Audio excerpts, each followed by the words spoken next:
नमस्कार, मैं हूं आपके साथ ज्योत्सना चोपड़ा और आप देख रहे हैं विजडम न्यूज। और आज हम बात करने वाले हैं राहुल गांधी की भारत जोड़ो यात्रा के बारे में। राहुल गांधी की भारत जोड़ो यात्रा अब अंतिम पड़ाव पर है, आखिरी पड़ाव जो कि जम्मू कश्मीर में जाकर के अब समाप्त होने को है। आखिरकार इस अंतिम पड़ाव की बहुत सारी ऐसी खास बातें हैं जिसके बारे में आप भी शायद अभी तक वाकिफ ना हो। हम आपको बताने वाले हैं कि आज यानी कि रविवार के दिन ना सिर्फ लाल चौक पर राहुल गांधी तिरंगा फहराने वाले हैं, क्योंकि आज इसे आखिरी तरह से कहा जा सकता है कि राहुल अब इसे समाप्त करने को है, क्योंकि इस यात्रा के लिए यह कहा जा रहा है कि 30 जनवरी यानी कि सोमवार के दिन, कल के दिन एक बार फिर लोगों से रूबरू होंगे राहुल गांधी और एसके स्टेडियम में तिरंगा फहराएंगे। लेकिन इस रैली के लिए 23 जो राजनीतिक विपक्षी दल हैं उन्हें भी बुलाया गया है ताकि वो राहुल के साथ मंच पर एक साथ नजर आए। और उसके अलावा आपको बता दें कि जहां राहुल की सुरक्षा में भी सेंध की जो खबर थी शुक्रवार के दिन, उस पर भी एक बड़ा बवाल मचा। कांग्रेस अध्यक्ष मल्लिकार्जुन खड़गे ने न सिर्फ चिट्ठी लिखी गृह मंत्री अमित शाह को, और उस बाबत खुद राहुल गांधी भी कहते हुए नजर आए कि जिन सुरक्षा गार्ड्स को उनके लिए तैनात किया गया था कि वो यात्रा के दौरान उनके चारों तरफ रस्सी लेकर चलेंगे, वो नदारद थे। लेकिन इन तमाम बातों से जो जम्मू कश्मीर की पुलिस है, जो सुरक्षा के मद्देनजर खड़ी रही है, उनकी तरफ से इन तमाम चीजों को इनकार कर दिया गया है। उनकी तरफ से साफ तौर पर कहा गया कि वो सुरक्षा के लिए मुस्तैद है।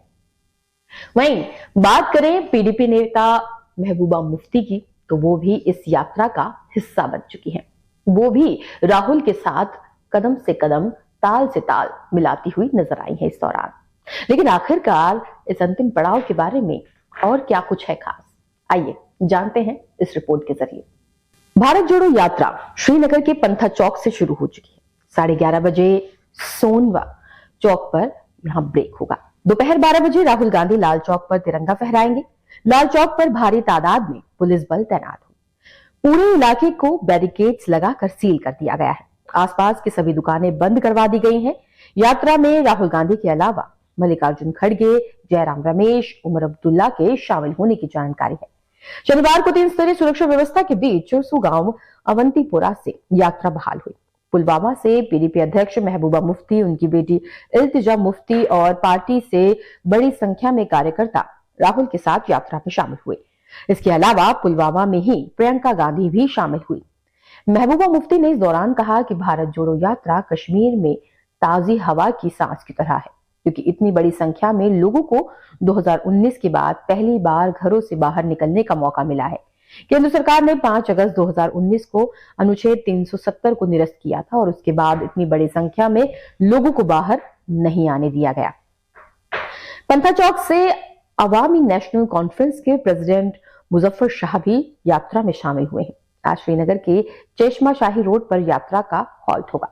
30 जनवरी को राहुल गांधी श्रीनगर के एमए रोड पर स्थित कांग्रेस मुख्यालय में तिरंगा फहराएंगे और इसके साथ ही यात्रा खत्म हो जाएगी। इसके बाद यहां एसके स्टेडियम में एक जनसभा आयोजित होगी, जिसके लिए 23 विपक्षी राजनीतिक दलों को आमंत्रित किया गया है। यात्रा के दौरान राहुल ने पुलवामा में 2019 में बम विस्फोट में शामिल हुए सीआरपीएफ के 40 जवानों को श्रद्धांजलि दी। 2 दिन पहले शुक्रवार को जम्मू कश्मीर में राहुल गांधी के सुरक्षा घेरे में कई लोग घुस आए थे। इसके बाद पुलिस राहुल गांधी और उमर अब्दुल्ला को गाड़ी में बैठाकर अनंतनाग ले गई थी। अनंतनाग में राहुल ने प्रेस कॉन्फ्रेंस में कहा था कि यात्रा के दौरान पुलिस की सुरक्षा व्यवस्था ध्वस्त हो गई। टनल से निकलने के बाद पुलिसकर्मी नहीं दिखे। वहीं उनके सुरक्षा कर्मियों ने भी कहा है कि हमें और इसे आगे नहीं चलाना चाहिए। उनकी तरफ से ये भी कहा कि उन्हें अपनी यात्रा रोकनी पड़ी। बाकी लोग यात्रा कर रहे थे। राहुल की सुरक्षा में हुई इस चूक को लेकर कांग्रेस अध्यक्ष मल्लिकार्जुन खड़गे ने 27 जनवरी को गृह मंत्री अमित शाह को चिट्ठी लिखी। खड़गे ने गृह मंत्री से इस मामले में व्यक्तिगत रूप से हस्तक्षेप करने की अपील की। साथ ही यात्रा में शामिल लोगों की सुरक्षा सुनिश्चित करने की भी मांग की। खनाबल में राहुल गांधी ने पत्रकारों से संबोधित करते हुए कहा कि सुरक्षा प्रबंधों पर कड़े सवाल है। राहुल ने यह भी कहा कि हम आगे पैदल चलना चाहते थे, लेकिन जिन पुलिसकर्मियों को बाहर सुरक्षा घेरा बनाए रखने के लिए रस्सियों को लेकर चलना था, दुर्भाग्यवश वो कहीं गायब हो गए। मेरे सुरक्षा कर्मियों ने यात्रा आगे जारी ना रखने की सलाह दी। यात्रा की सुरक्षा की जिम्मेदारी प्रशासन की है। वहीं अगर जम्मू कश्मीर प्रशासन ने इस बाबत राहुल गांधी की भारत जोड़ो यात्रा में सुरक्षा की खामी के आरोपों को खारिज कर दिया है। उन्होंने कहा कि सुरक्षा के लिए पर्याप्त प्रबंध किए गए हैं। गृह विभाग के सहायक मुख्य सचिव आर के गोयल ने प्रदेश सरकार इस तरह के चुनौतीपूर्ण और विशेष कार्यक्रम के लिए सरकार सुरक्षा चिंताओं के प्रति काफी गंभीर है। यात्रा की सुरक्षा के लिए तमाम प्रबंध सुनिश्चित किए गए हैं। सवाल यह है कि आखिरकार क्या सचमुच में सुरक्षा सवालों के लिए बहुत बड़ी बात है? और सबसे बड़ी बात यह कि राहुल की सुरक्षा के मद्देनजर खुद राजनीतिक दलों की तरफ से बड़ी बड़ी बातें की गई हैं, यहां तक कि बीजेपी की तरफ से भी सवाल खड़े किए गए थे। लेकिन अब सुरक्षा में इतनी बड़ी सेंध किस प्रकार से नजर आ रही है? आखिरकार जब सवाल खुद केंद्र सरकार की तरफ से किया गया कि राहुल की यात्रा को सुरक्षा मुहैया होनी चाहिए और राहुल के लिए सुरक्षा होनी चाहिए, तो फिर आखिरकार इस तरह के हालात अब क्यों नजर आ रहे हैं? बहरहाल सबसे महत्वपूर्ण सवाल यह है कि अब इस यात्रा के बाद किस तरह के हालात होंगे, क्योंकि जब 145 दिन लगातार चले हैं, यानी कि 3,500 किलोमीटर राहुल गांधी इस यात्रा को चलकर समाप्त करने वाले हैं। तो 30 जनवरी को जब ये तिरंगा फहराया जाएगा, एक साथ 23 विपक्षी दल मंच साझा करेंगे, तो उस तस्वीर से हम क्या अंदाजा लगा सकते हैं? क्या ये मान लिया जाए कि हाल फिलहाल यानी कि 2023 में जो 9 राज्यों में चुनाव होने वाले हैं, उनमें किस तरह के हालात होंगे? क्या तमाम सहयोगी दल उनके साथ नजर आएंगे? और सबसे बड़ी बात, क्योंकि 2024 में लोकसभा चुनाव होने हैं, इसकी तैयारियां किस तरह की हैं कांग्रेस के लिए? ये तमाम चीजें, ये तमाम तस्वीर साफ हो जाएगी कल के दिन।